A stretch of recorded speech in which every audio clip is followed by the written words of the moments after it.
Oh, hi guys. Welcome back to the channel. Welcome back to another video. This will be part 2 of this guy right there. Him. That's the Meng F-18E 148 scale. And we are building Maverick's version of it from the movie Top Gun Maverick, or some people call Top Gun 2. Whatever. So, let's get into it.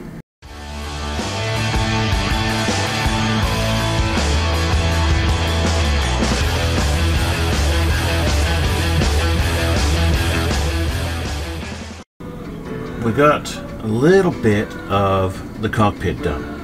So last time I put on the Red Fox acrylic panels along these two railings here, and I discovered that the Tamiya extra thin doesn't really do it. Didn't hold them down.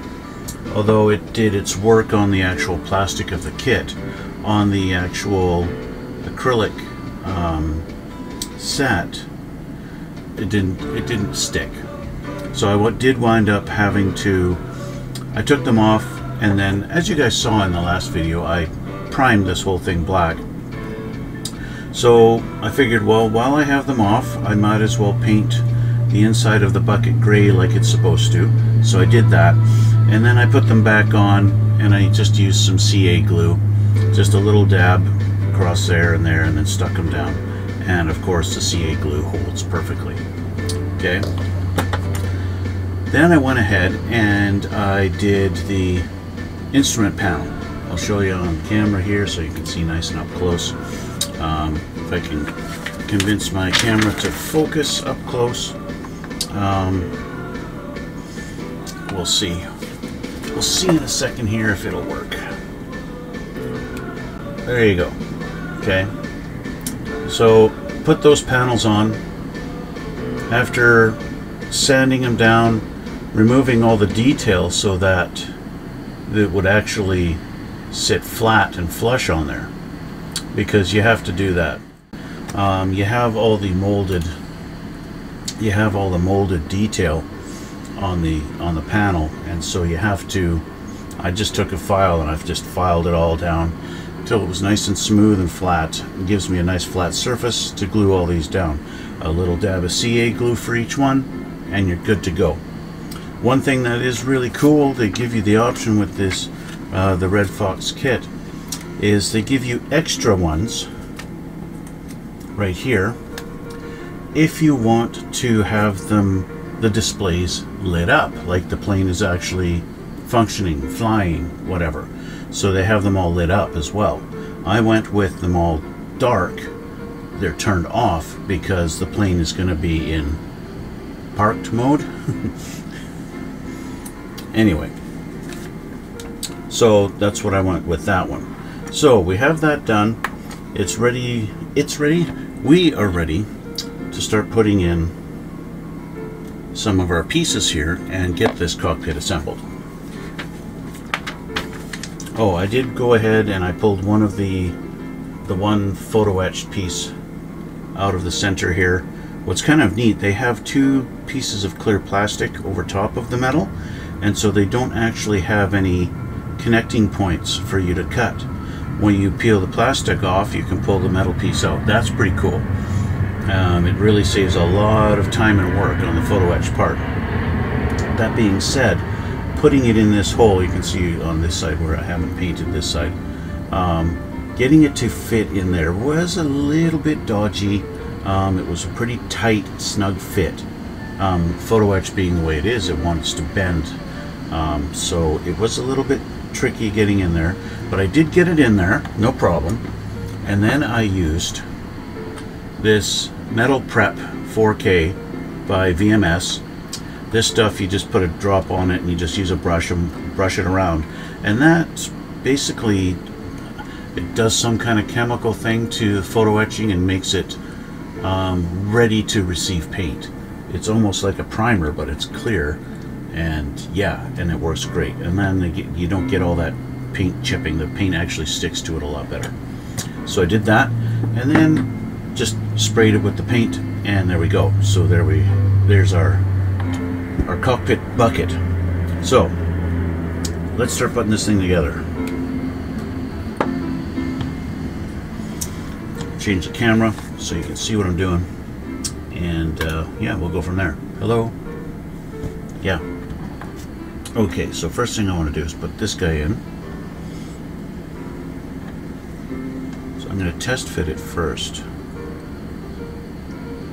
just so I see where everything lines up, how it's supposed to go.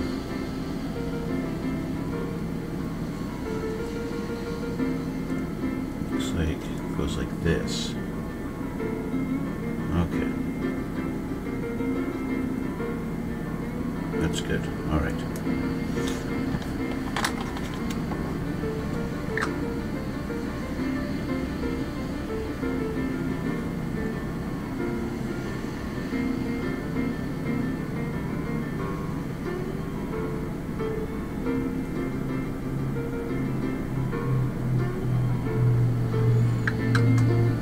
All right.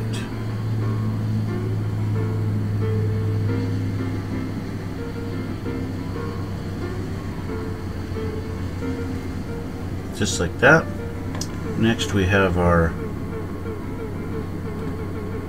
I already test fitted this one earlier, so I know it fits.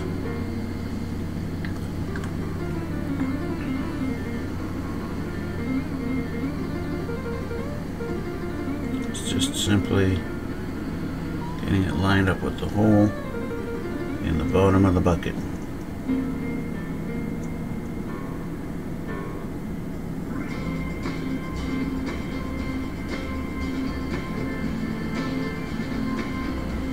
Go. All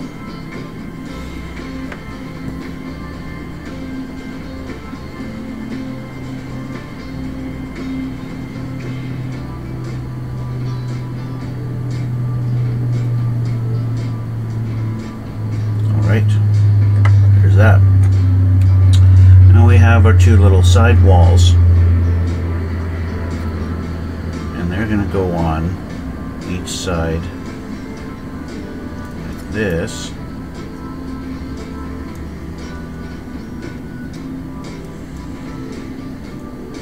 It's quite the snug little fit.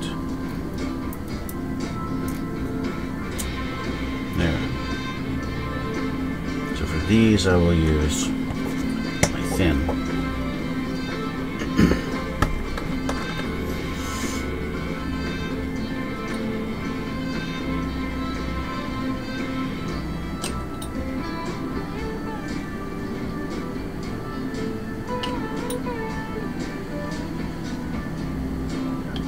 Right, there's that side. We got one more side.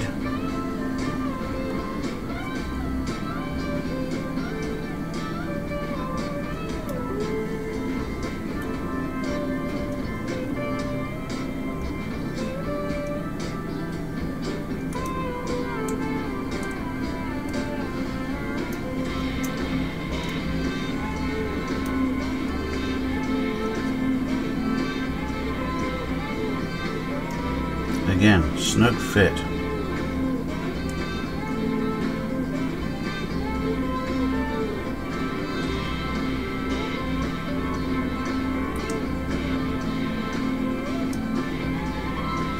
Almost doesn't want to fit.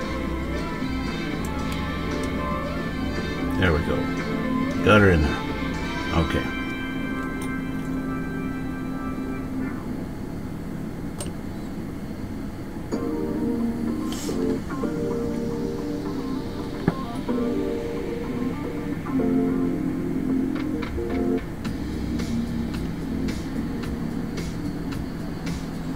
So there we go. There's our cockpit. I already did the throttle control. That's already in there. I put that in there just about an hour ago. So there's our cockpit for now, right? Because we still have the seat to go in, but again, we put the seat in later on. And so that's what we're looking at, just like that.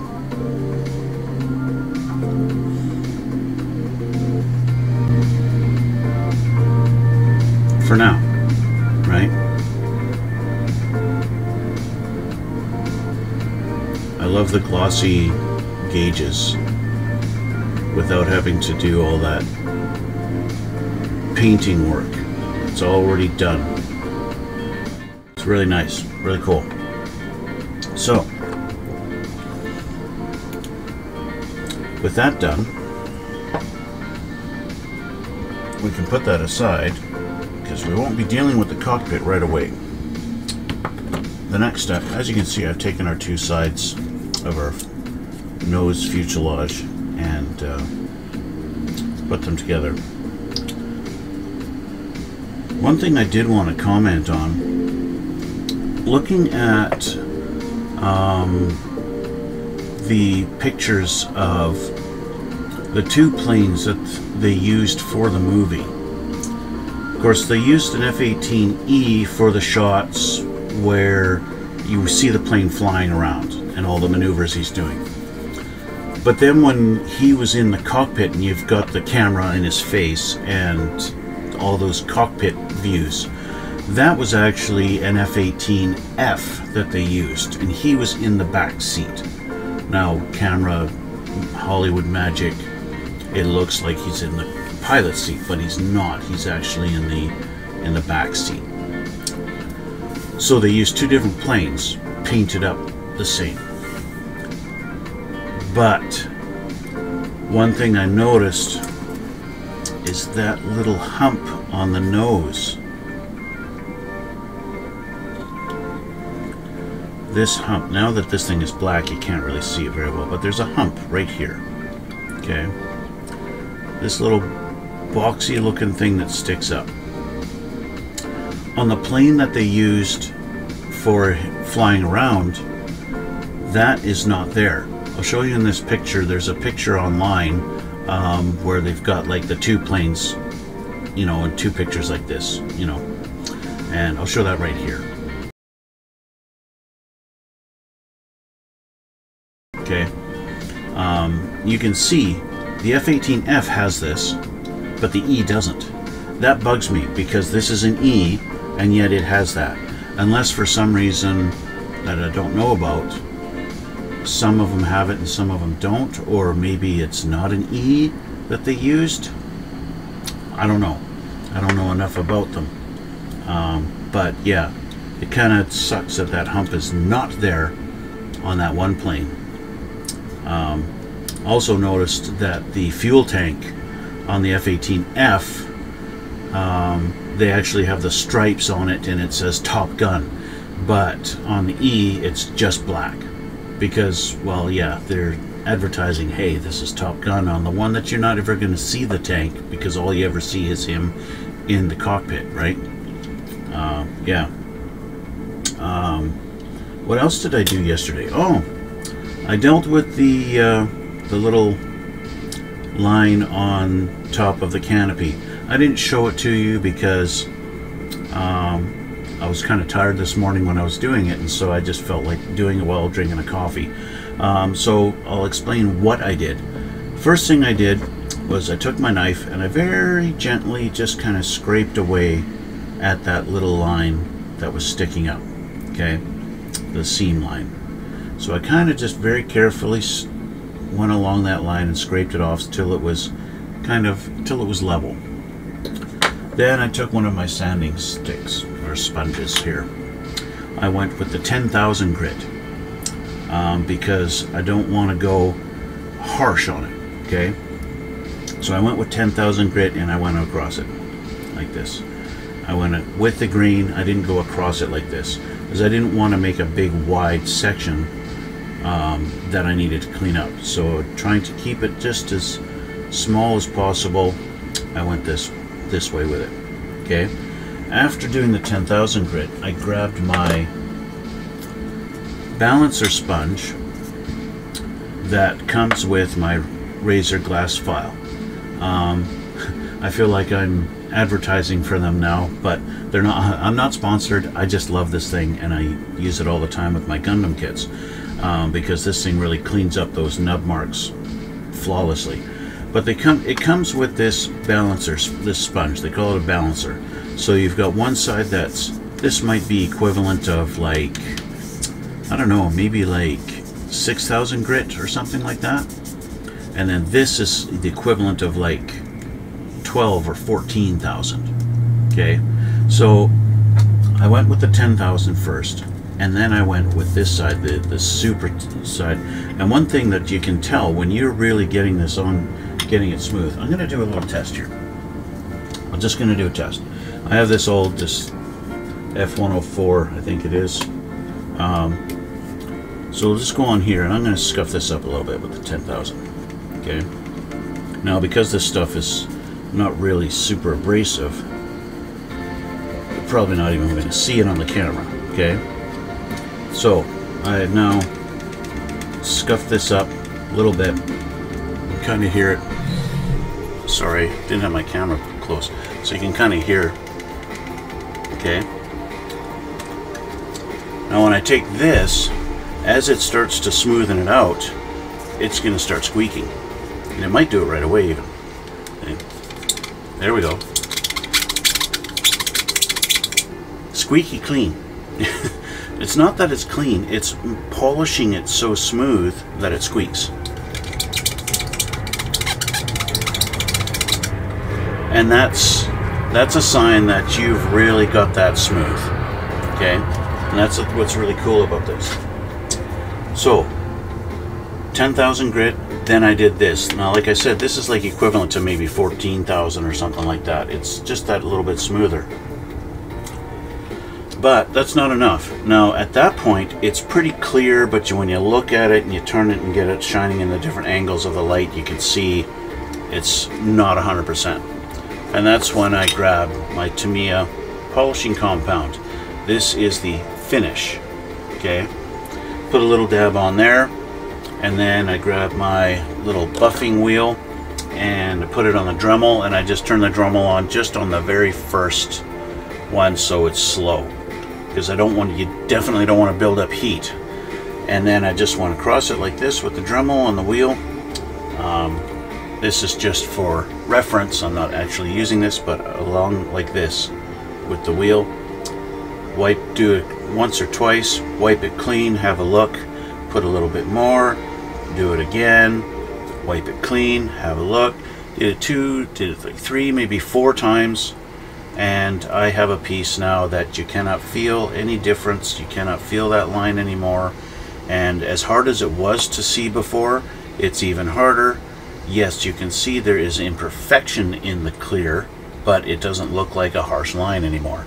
And that is good enough for me. So, there we go. So, moving on. Next is going to be our front landing gear bay. Okay? And I have already taken the parts off of the sprue, and I already painted them white. I got a couple little pieces here that I had to put on my alligator clips. These are already done. I just sprayed them with the Tamiya flat white. Just quick and dirty. Not really. I don't know. Stuff like this, I don't bother airbrushing it, because the amount of time to turn on the compressor, put the paint in the cup, spray it, then clean up the airbrush and get everything cleaned up again. I could put 2 coats from the rattle can onto the parts and be done with it. So that's why I still use my rattle can paints for little things like this, where getting the airbrush out is just too time consuming and a pain in the neck. So yeah, so let's put this thing together, shall we? We're going to put this in this configuration, and we got a couple of little pipes to put on. And so this goes like this.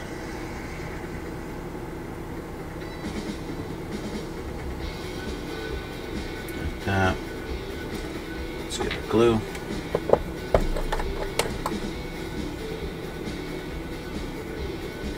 Sometimes I like to just put the glue from the back where the pin is going through. Sometimes that's a little easier.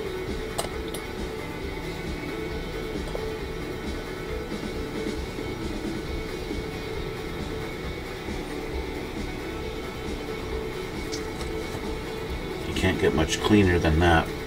Okay, now we got this guy. He's got to go here.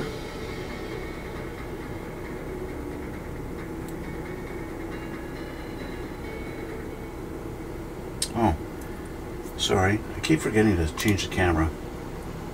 Sorry about that. He goes like that here.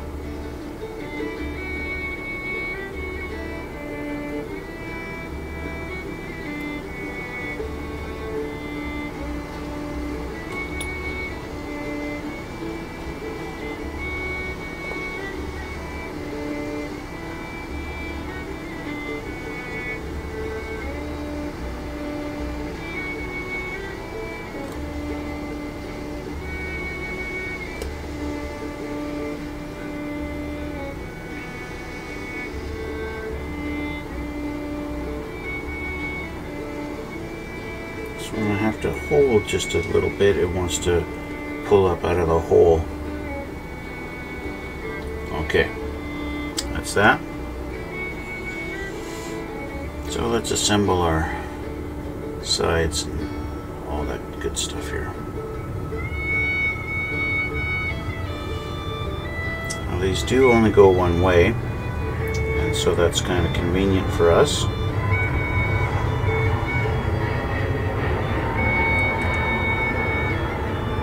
The fit is fairly tight, so that's good. Makes it even better. Of course, the fit on the front one is not as tight, but that's okay.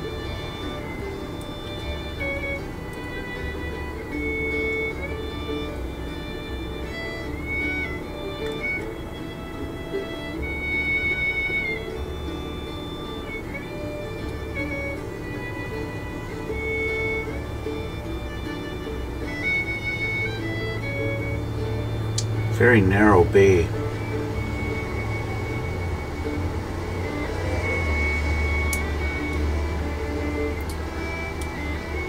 And there we have it.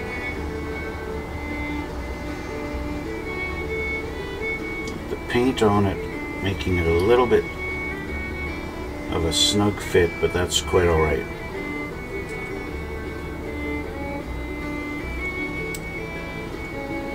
Alright.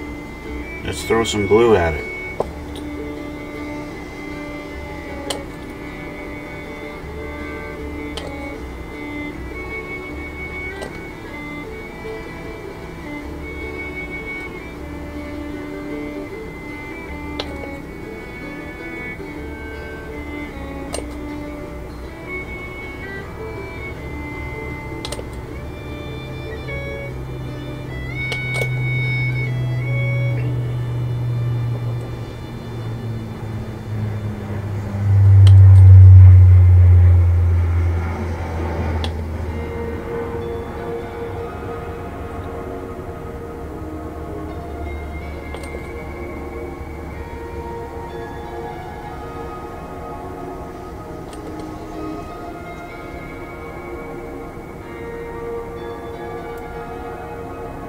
There we go.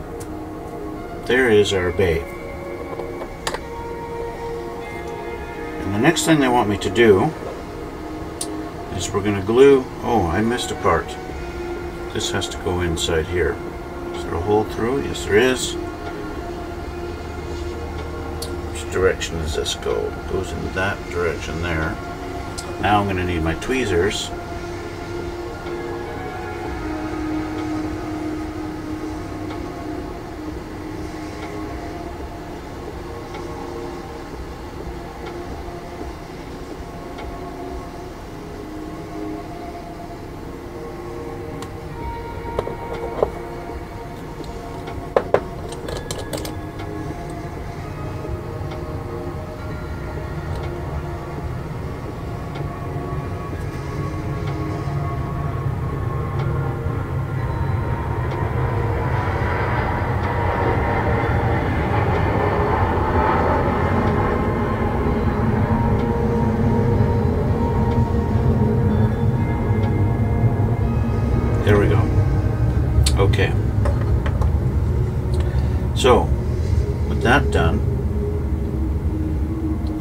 take this and glue our cockpit to it.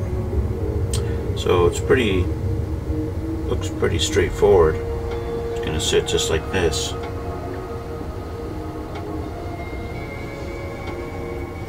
So I'll use my thicker glue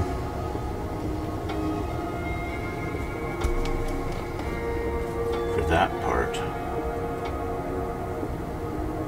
Put on this peg and around this peg.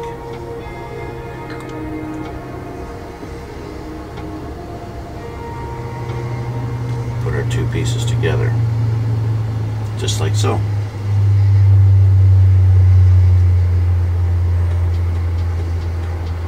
And now they're going to go in between our two fuselage halves.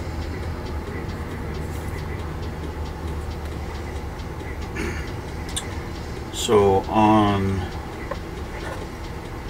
here we've got a couple of little pegs to line up here and here, and they're on both sides. Pegs here. And in theory, it's going to line up nicely.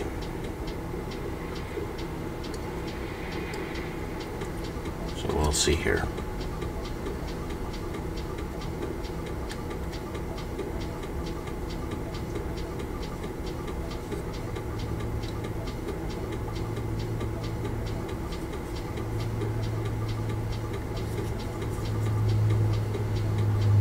It does seem to line up pretty good. No real issues. Maybe a little bit there could help, use a little help, but that's alright. So I'll just do a dry fit first to see if I'm going to have any problems. If anything needs to be trimmed or things like that. It looks like it fits pretty darn perfect. Well, as much as I might want to complain, I got nothing to complain about that. That's a pretty darn perfect fit. Alright, so glue.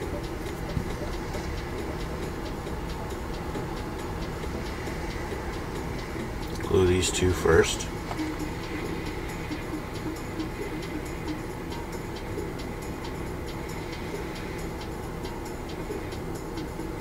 Of course, getting them lined up again is the tricky part. There we go.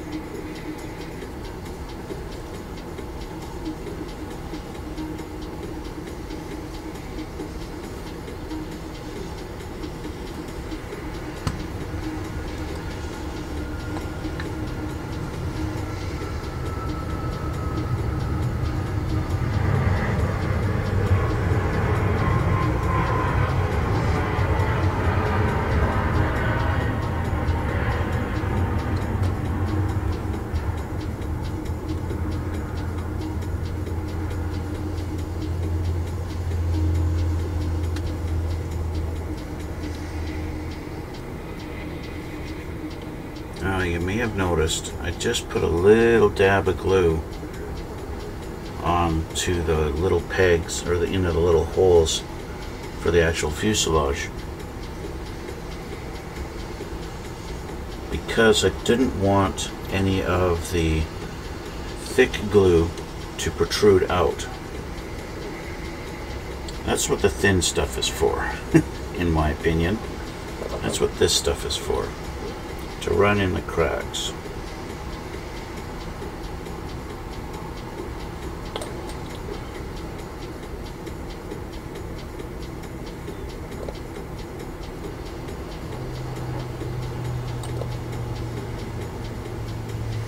Because of the tendency for this stuff to eat the paint, even the thin stuff I like to try and use sparingly if I can.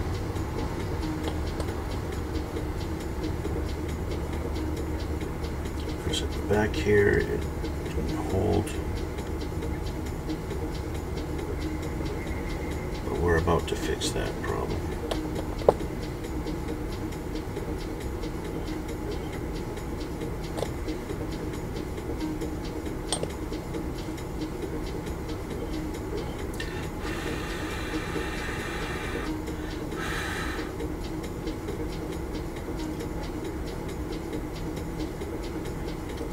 we go.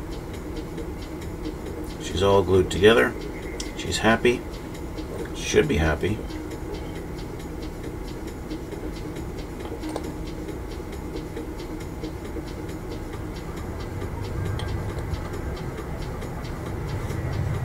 It's a little hard to get in here, but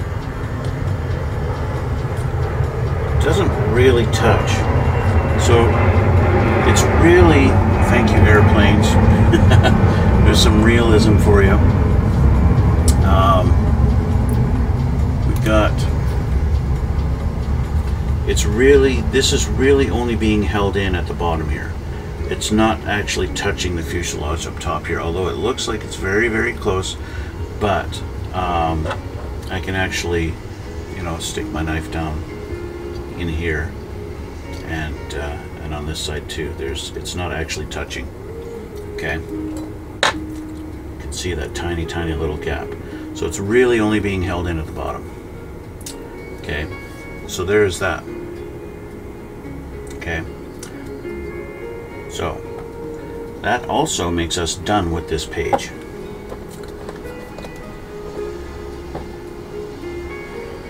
Okay, that makes this page finished. So that's that. Okay, and this page is done. So we flip our page,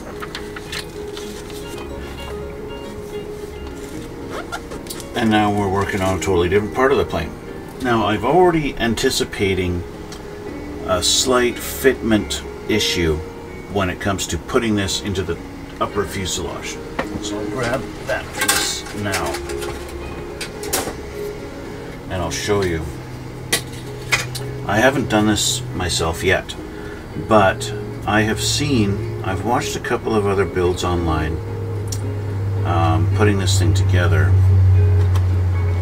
and I'm not sure exactly how this lines up in here. This should fit just like this, okay? But I've seen a few videos where this, once this is all mated together with this, like that, like in this, you have some problems here lining this up. You wind up with a gap. Now, just in my little test fit here, she doesn't want to go. She did before.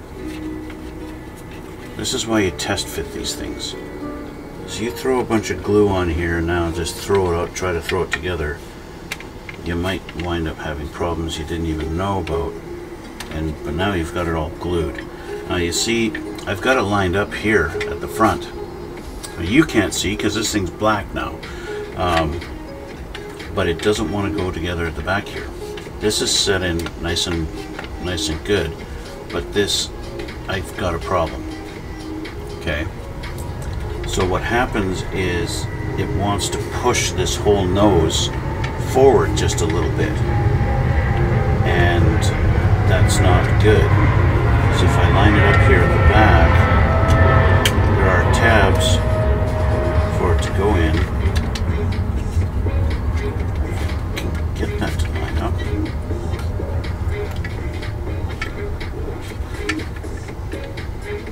Yeah, I'm gonna have to trim the tabs just to do that.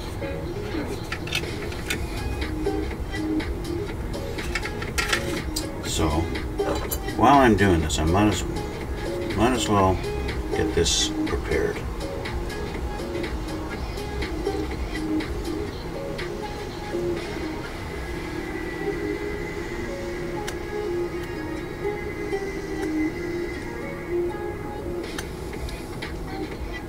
I don't want these tabs to be the be-all, end-all of whether this fits together or not.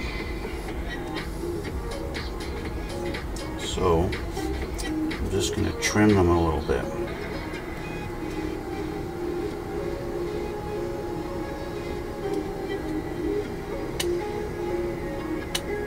Tabs like this are a good guide, but sometimes if they're off just by a hair, it winds up forcing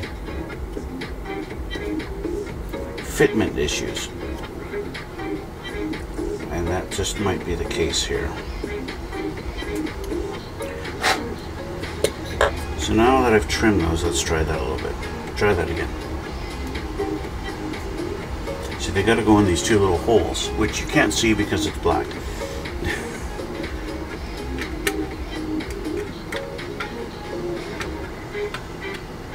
Yeah, see now they're a lot more willing to go in. But it's the front. The front, there we go. Here we go. So it was actually those tabs that was the problem. So that's what the other builders, the other videos I've seen online, Duke's models, he had a problem with it, wanting to push that whole nose forward.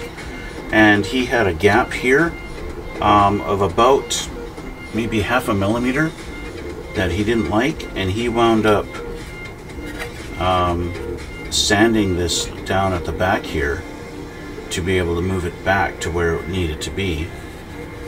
Another guy I watched build this exact same kit, he left that gap and he put in a piece of plastic there and trimmed and sanded it all down and filled in that gap.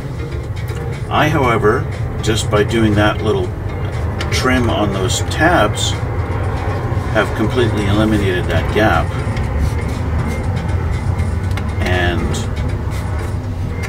it fits together quite nicely. So I can't say that I really have a problem with it or that I'm going to have to do any filling. And other than trimming those tabs, I don't have to do anything to get it to fit. It's going to fit just fine. Alright, so that makes me a little bit happier about that. So let's take that out of there. And let's just connect this. Okay, because we don't need this right now. We are dealing with this puppy though. So we've got some things to put together here. So we're going to do some wing stuff. We need, now I am not doing wings folded, so because of these options I have. So I got to get the A tree to put in here. Where's my A tree? Is this A? This is the A tree. So we have options of doing 36, 37, or 38 and 39. Which are these guys. So you can have the little things, they look like vents, or you can have these looking completely different. I'm not sure what the difference is. And since they're just going here, I want to do some research before I choose one or the other, because I don't know which one it's going to be. And so I want to research whether it's these kind of fin looking. They look like there's 5 little vents sticking up like this that go out towards the back, or it's this other piece. They actually have them flipped over. It's a totally different looking vent. It's like a solid line going across. So I don't know which one to put for this plane, so I'm going to have to do that. I didn't know I had options like that for these, so I'll leave those for now. So we're going to do the F11 or F4, wings up or down. I'll choose F4 and I need F3. Oh, my F tree happens to be right here. So which one is 3? 3.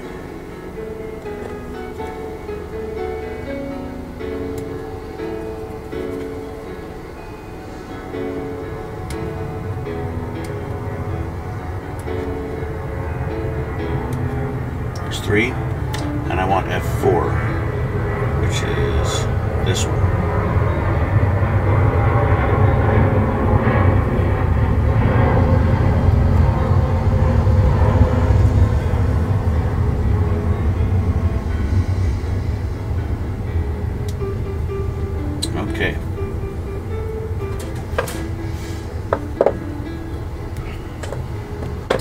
clean these up.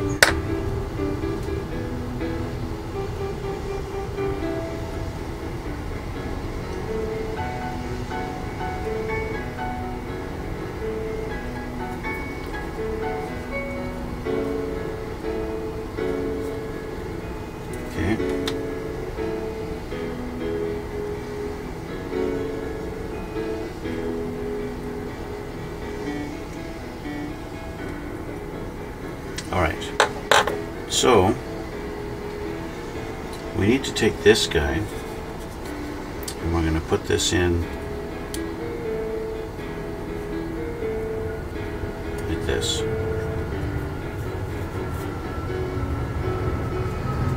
Okay.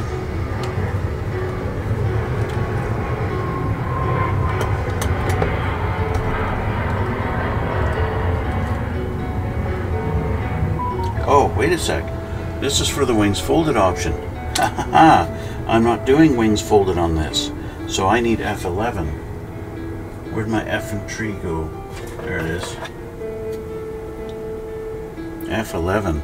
Ha ha! Wow.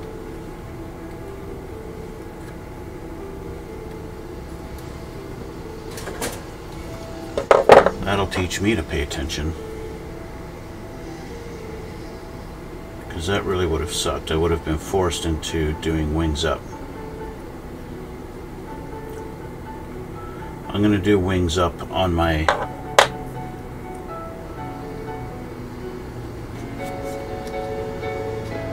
F-18F. It's a tight fit on there, but that's how that's going to go.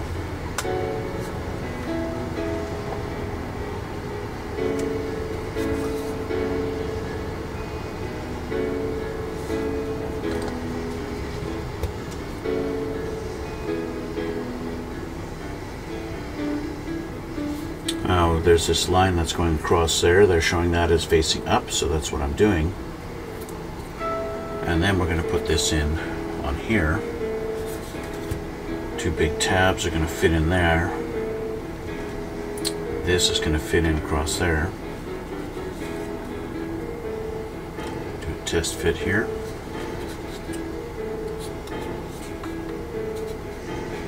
Fits nice and snug. Nothing making it pop out. No gaps, unwanted gaps. So it looks good. I do have a nub that I forgot to remove here. Alright.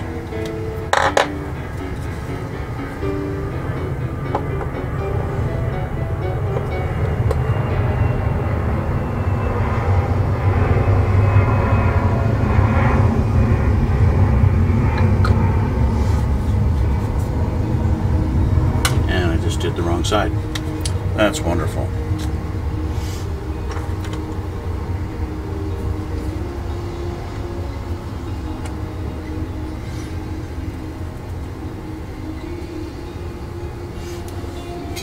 Great. Way to go. See? You got to pay attention.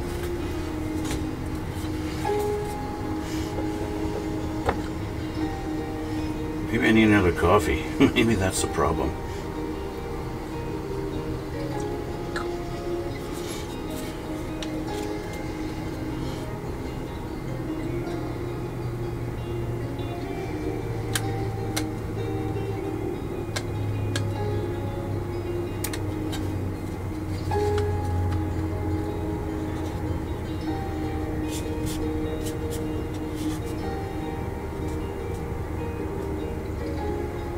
Okay,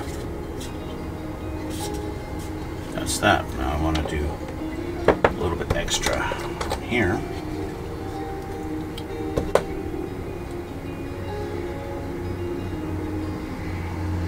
Of course, with all the flaps that are going on this thing,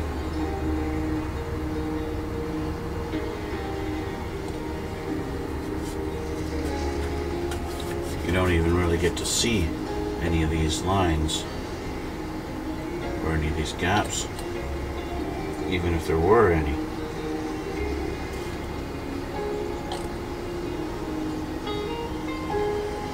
Even though it's a nice good fit, I still like to have them held in place.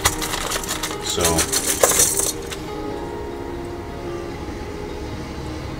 just to ensure a nice, good, solid hold while the glue is sitting. I still like to do that. Maybe one more here.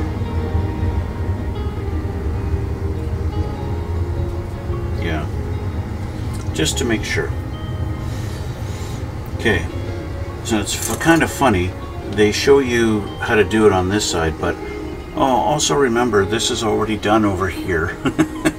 So they've already done, but they didn't tell you which ones, which part numbers to use. I guess they're assuming you are smart enough to realize that you're going to need this one and this one for the other side. It's pretty brave of them to assume our intelligence.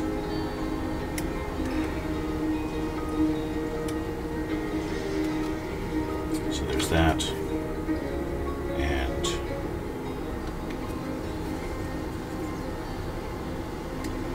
that. Okay.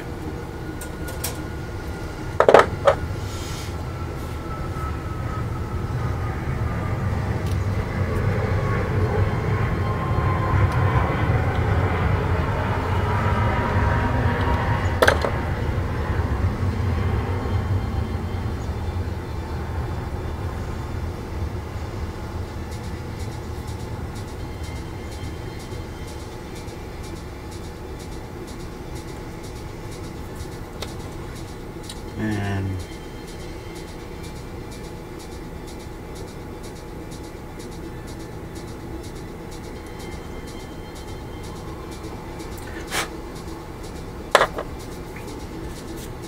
again, we're going to go the same that we did on the other side. Get this guy glued on. The thing facing up. Just like that. Okay. Do a little test fit.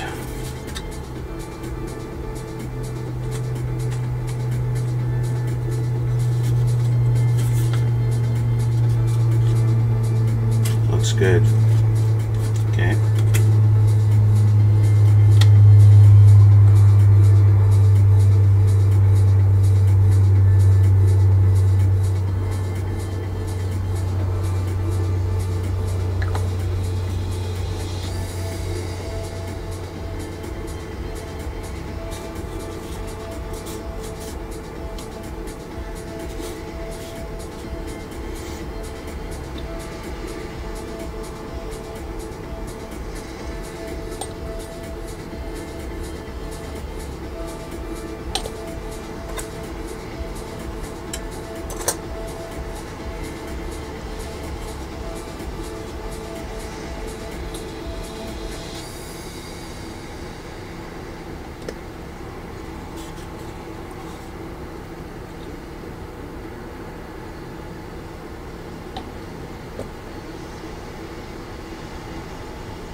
There we go.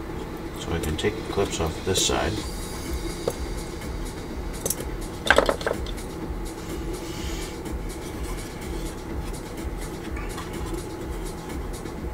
Let that sit for a few minutes while we take a look at the intakes. So the intakes are going to take us to our C tree and our D tree.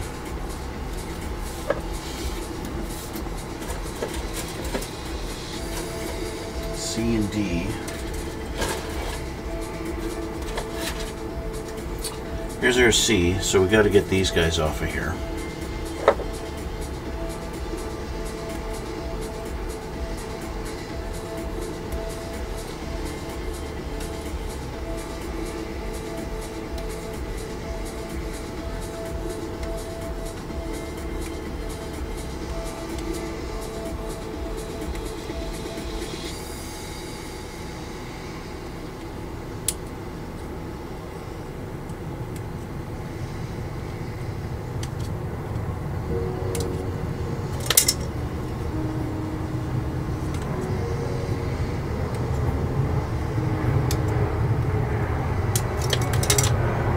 those. Now I need C59, which is kind of, and C58, which is kind of interesting. Once we get our halves put together, we're going to be gluing them to the other side of these. But we got to put our halves together, and we got to put our D1s together too. I haven't found my D tree yet. Of course, we got two Ds, double Ds. Those are fun. We need D1. That's our little fan here.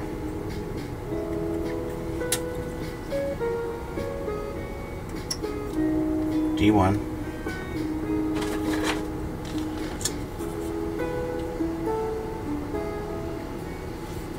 And our other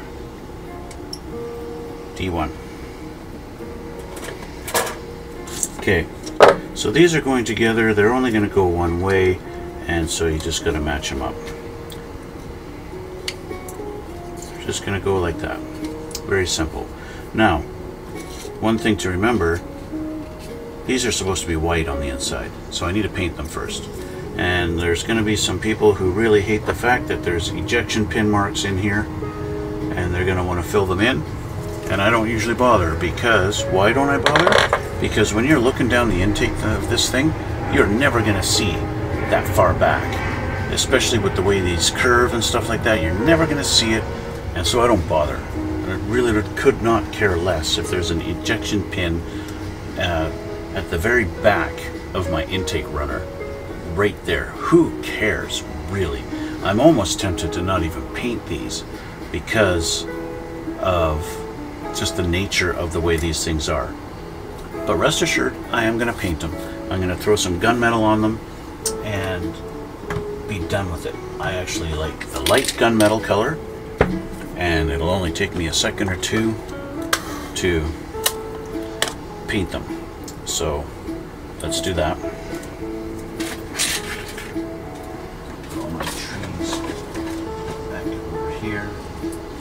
Use the tape just so that they don't blow away from the pressure of the spray can. Shake it over here so it's away from the speaker. Unlike last one where I shook the can right here underneath my microphone. I apologize again for that. Done. Just like that. All it takes. If I really wanted to get fancy, I could use some black and put some highlights on there. Okay, so, but I do, you know, even though you can't really see it, I do want to paint them white. They're supposed to be white, and so I will paint them white. Get my Tamiya flat white. This stuff here, I even mark it flat white because I do have a gloss white as well. And yeah, now you see this one's got ejection pin marks and they're much closer to the front. These are ones that might be a little bit more of a problem. It's going to depend. What am I going to do about them?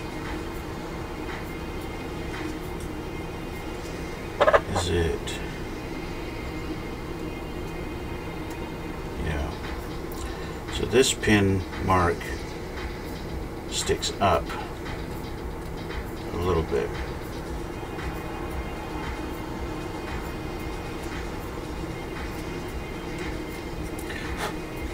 And eat my words here after going on about how much I don't care about the pin marks, and now I'm gonna actually, I want to deal with this one.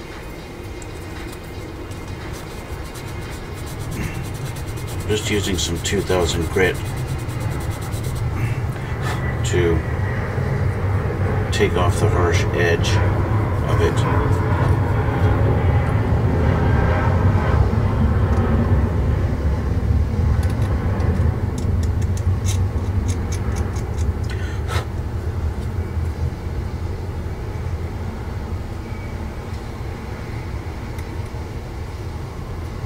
It's kind of a strange thing. It's on one side of it it's sticking up, and on the other side of it it's indented.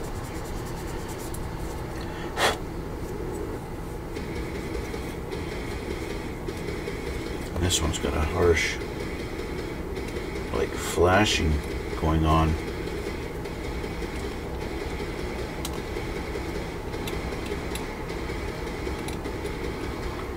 This one's definitely on the indented side of it.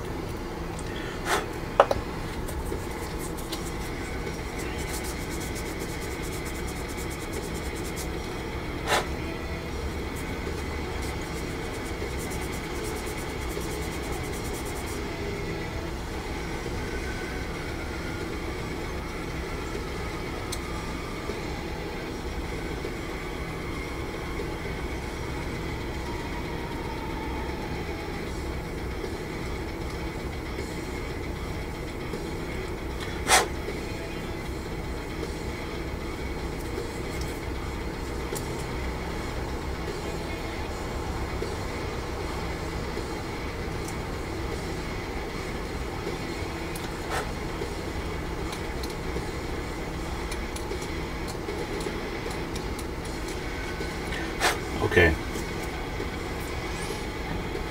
I think that's good enough. Let's just double check these ones. This one, the pins, yeah. Okay, so they're not doing me any favors now. But putting these ejector pin marks so close to the front. There's actually 3. 1, 2, 3. The third one is the least offensive. This one is up close.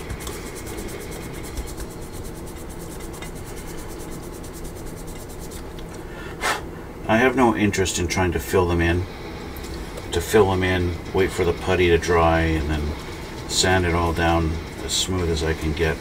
That's really, I don't really care so much. I just want these things white. That's all I want. I just want them white.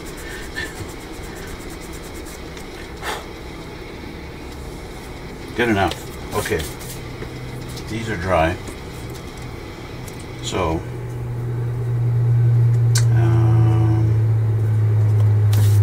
alligator clip time.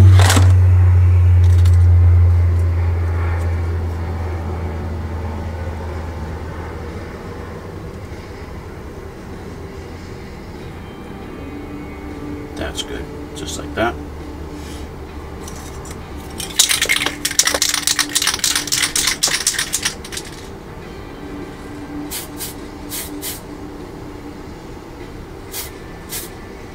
Okay, it's white now. I'll do 2 coats just to ensure coverage.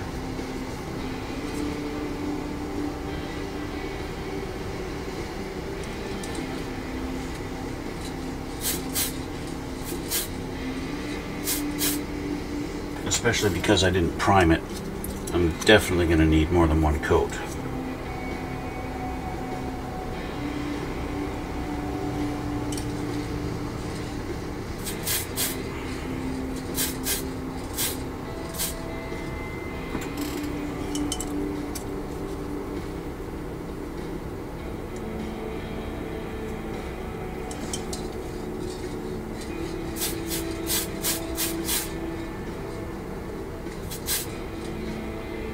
Okay, and that's that. So, gotta let that dry for a minute or 2, and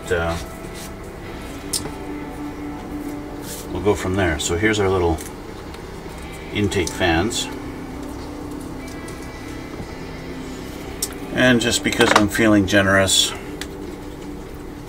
I'll put some panel liner on them.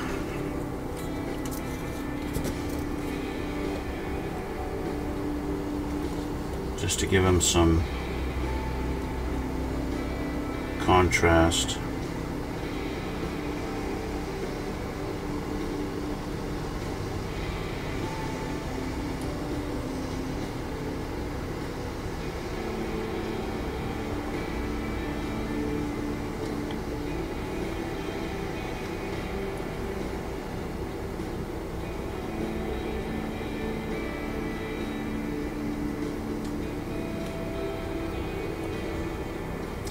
kind of thing.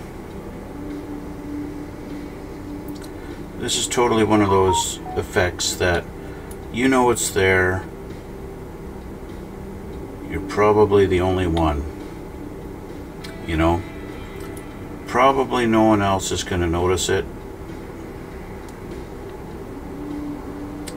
But you know it's there because you did it, right?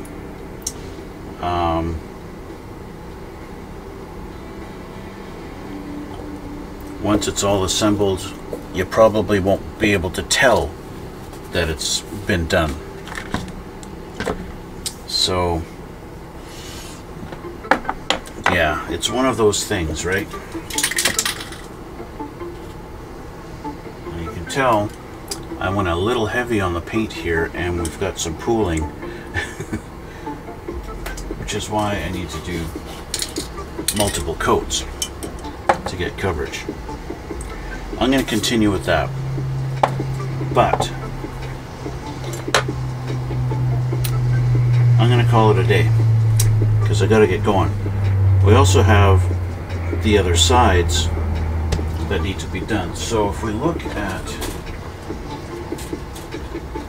what's going on here, once I have the intake halves assembled with the intake fans in, once these are done, I have to build the landing gear, the main gear bay boxes, okay, and that's these 1, 2, 3. So I need to hit these with the white paint, okay. I could do that right now, actually. I just want to protect this area here from overspray.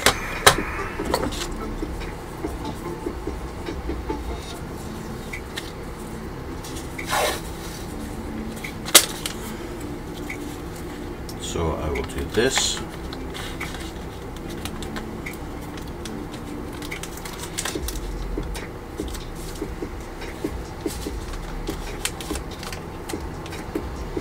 Now I don't care if I hit these parts because these are going to be white eventually anyway, but I need to get these. So it's kind of convenient and I'm already working with the white.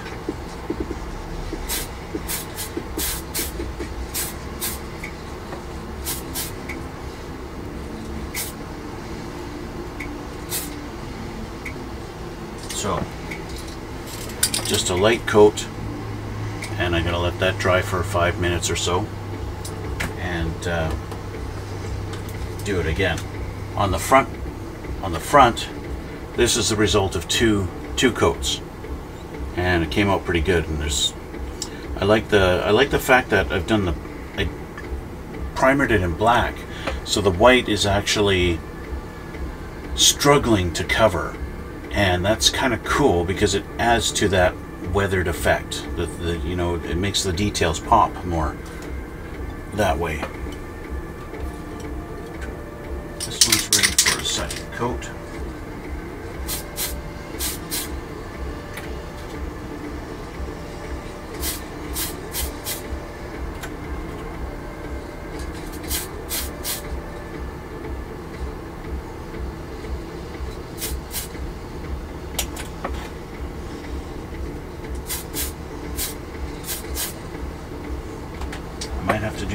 I think I might have to do 3 coats on the actual intakes.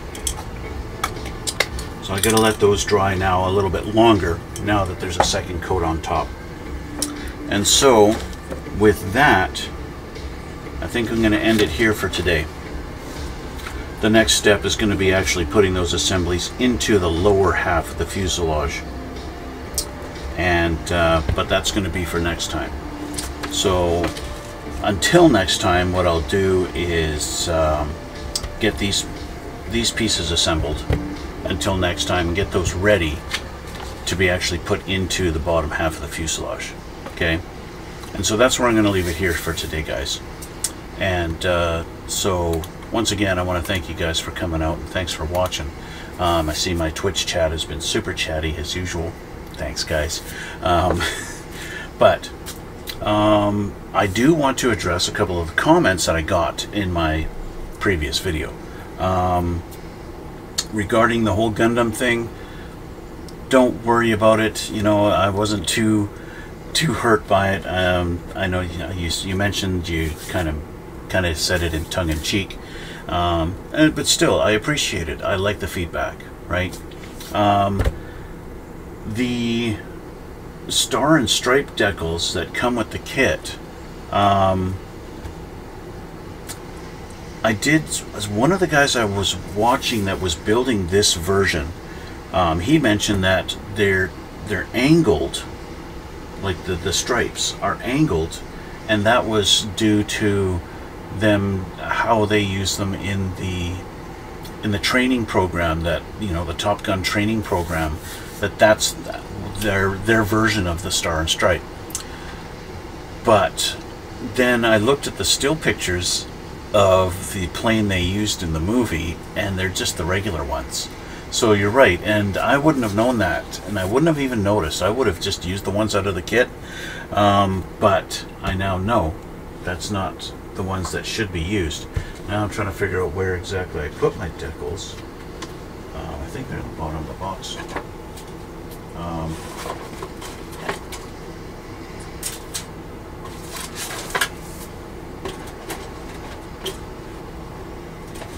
Yes. What do they call them? Star and Stripe, Star and Bar. So that is, where are they? That's these guys. I'll change the camera here.